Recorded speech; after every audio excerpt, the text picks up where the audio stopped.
Welcome to REHAU Academy on Air. This podcast is a way for us to present non-technical information related to REHAU in a Q&A format with industry experts. I'm Max Rohr, the REHAU Academy Manager for North America. Today we are talking to Erin Holohan Haskell. Erin is the owner of heatinghelp.com, founded in 1997 by Dan and Marianne Holohan. This website has been an online gathering place for hydronics fans looking to learn more about the trade. Welcome, Erin. Thanks for joining us. Thanks for having me, Matt. So my favorite part of heatinghelp.com is that it's a place where people like my dad, who is a contractor all of his life, found like-minded heating folks to collaborate with. And I wouldn't say, and you can correct me if I'm wrong, that all of the people on the wall are necessarily the most tech savvy, but it's kind of a fun place where a lot of old tradespeople have, found some people to collaborate with and share stories in a digital format that didn't exist probably for a lot of them on the internet before that. Yes, I think that we've developed a strong community of both homeowners and technical people, and then others who are just interested in heating in general. They just come on to learn and grow. Yeah, and back to 1997, it's just been a long time on the internet, which is kind of cool. So I've got a few questions to ask you. So let's get started. How do you build a sense of community with contractors on the web? I think our strong sense of community is due largely in part to the fact that we have been around for a while. As you mentioned, my parents, Marianne and Dan Holohan, founded the website in 1997 when the internet was really young. They started with a very basic website. I mean, everything was basic back then. But they filled it with resources, and they also started this discussion forum, which was something new back then. And they started a dialogue, and I like to say the conversation has been going on ever since. Many of our original Wallies, as we like to call them, are still active on the website today. We've redesigned the website about 4 times just to keep up with the current changes in technology. And we were able to take those original conversations and move that data over. So we've brought that with us with every change in the website. So conversations really date back from the beginning. And right now we've got over 94,000 conversations going on. So we've given people a really great place to hang out and some reasons to keep coming back. We've also put the focus on them instead of on us. So we listen to the questions that they're bringing up, and then we fill the site with resources that give the answers to those questions. And we've generally let the conversations flow pretty organically.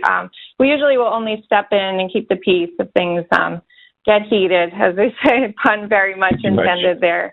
But there's not very much of that. People are really pretty professional on the site. Yeah, it seems like it. And one of my favorite stories, I guess, from the walls, I was at a job site at my last job, and I had a question about some sort of, I don't remember if it was like a copper pipe carrying capacity or some technical question. And I was like, I bet I can just search this. So I just Googled it, and the first hit was a Heating Help wall post, and then I was scrolling down through it and found the answer I was looking for, and it turns out it was a post that my dad had published. So it's just kind of odd that that's where I immediately went in 2015, I guess it was, for information, when I could have just called him. I could have just called him on the phone.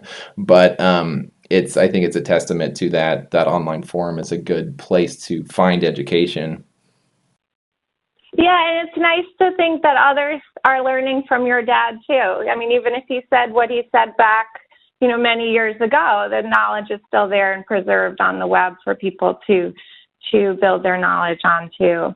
Yeah, instead of having to have taken great notes at a seminar in 1999 or something like that. Do you think that there's always a need for face-to-face training, or do you think they'll move to more of a one-way video type format in the future? I think in our industry, there will always be a need for that face-to-face, hands-on training. Because if you think about a pump, you can learn all of the science behind it from a video, but you will never really take the place of actually seeing it in person, holding it, and installing it on the job. What I think we'll see more of is video complementing the hands-on learning.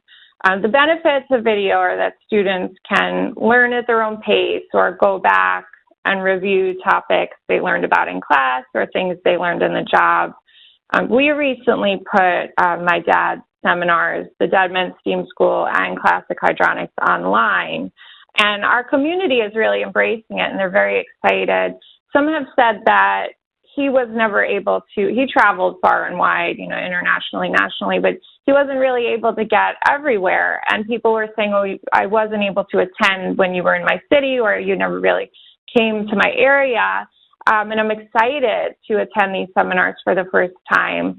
And then we have others who've been to the seminars live, and they say that they're excited to get a refresher. So we're really excited to launch this. One thing we realized is that there are aspects of the traditional classroom that you can't necessarily get from video. For instance, what if I have a question? Where do I go to ask it? And we think that that's where the wall discussion forum at heatinghelp.com comes in, because people can go there and ask questions 24/7 and get answers. So it really is a great time to be learning in our industry right now, because there's so many different educational tools.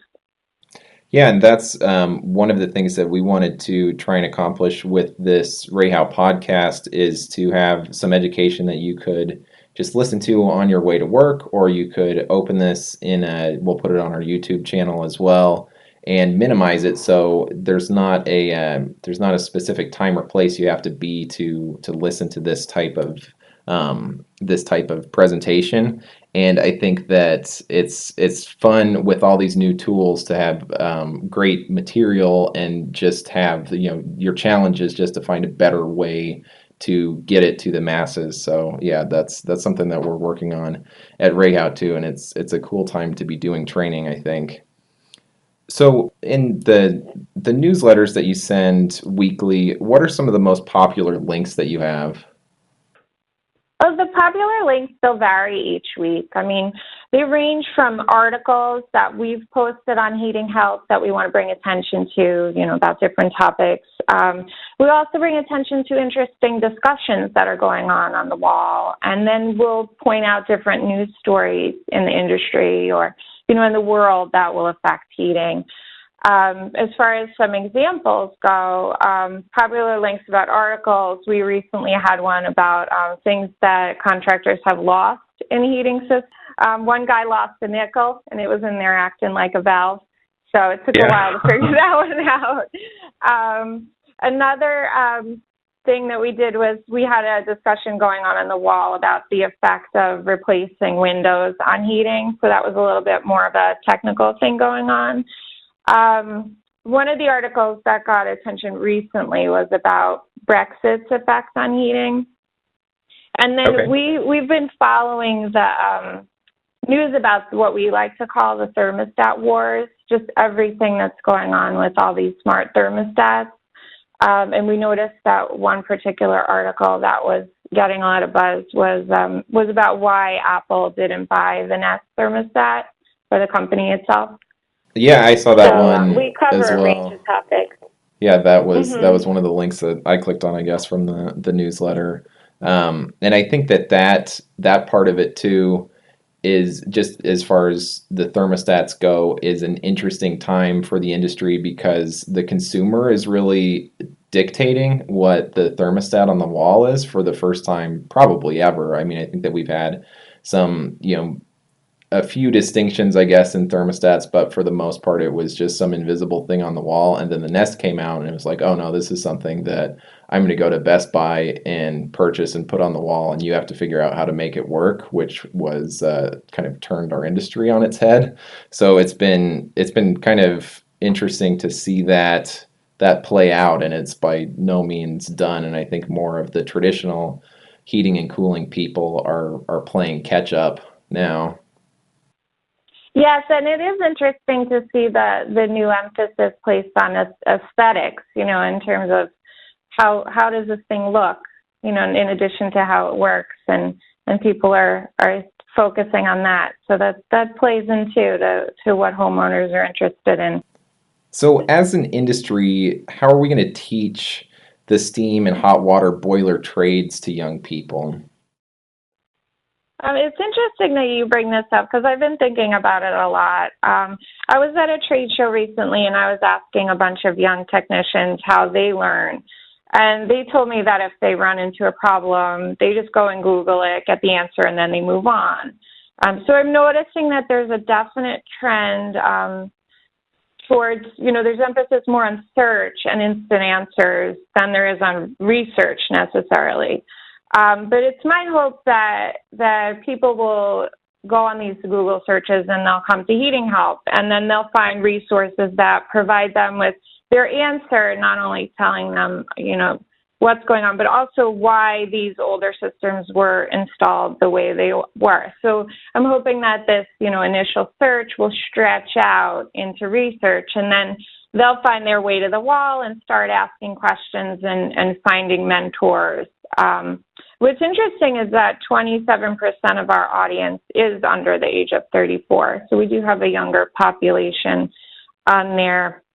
But I think as an industry, we can continue to provide young people with a lot of educational opportunities that range from hands-on training to online learning. But I think that while we're doing this, we should continue to teach them about the rich history of our industry and why these systems were designed the way they were.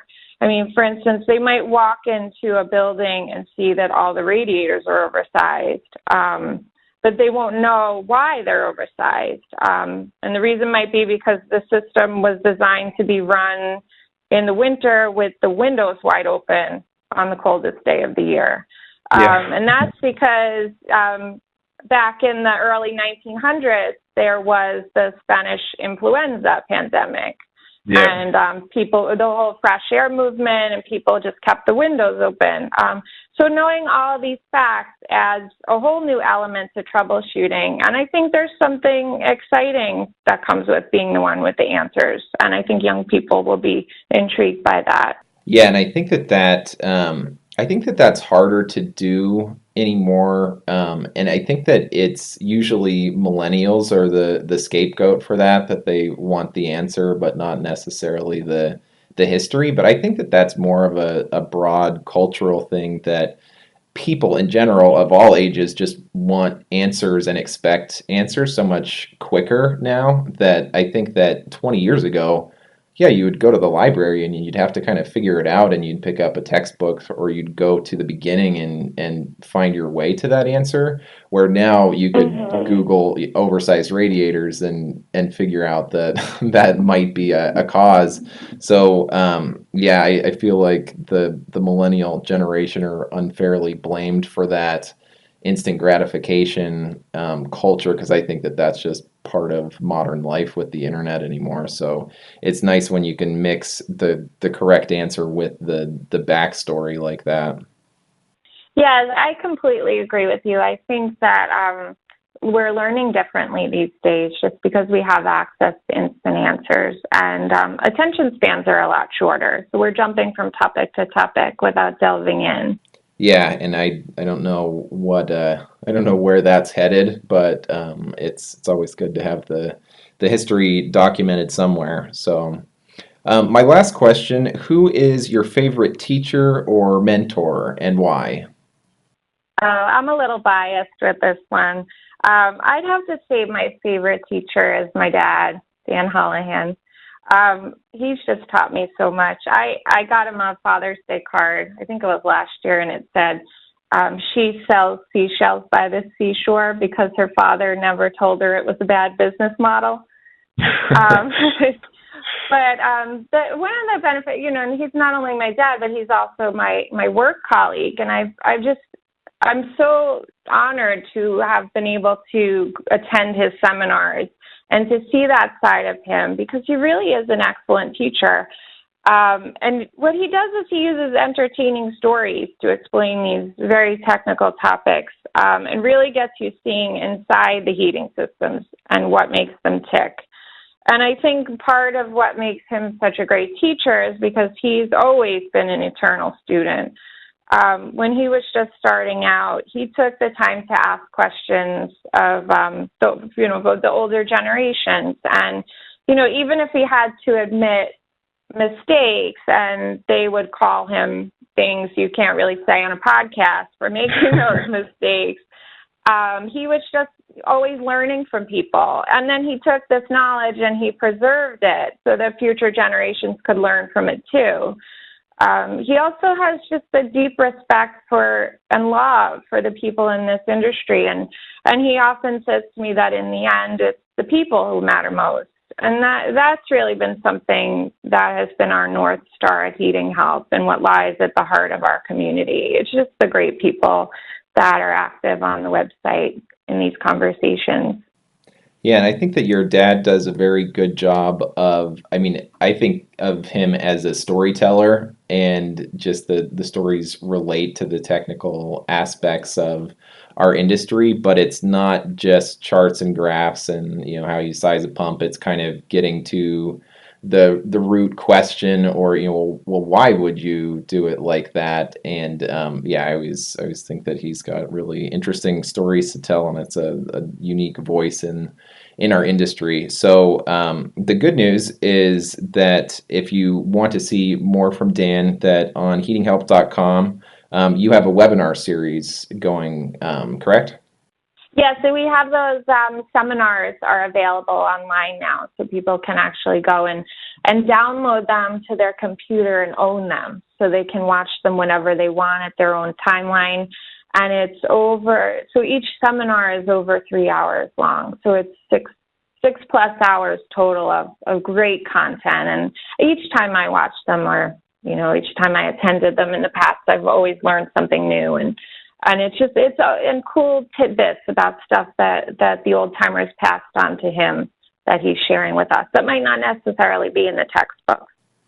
Well, that's great. Well, thank you for joining me today. For the listeners, if you haven't visited the wall at heatinghelp.com, please check that out. And if you'd like to contact Erin directly, it's ERIN at heatinghelp.com. Thank you again to Erin, and thank you for tuning in. Thank you. To find REHAU technical training, go to na.rehau.com/academy and check out REHAU America's YouTube channel. Our Twitter handle is @REHAU, and you can always ask your sales rep for more information about local trainings.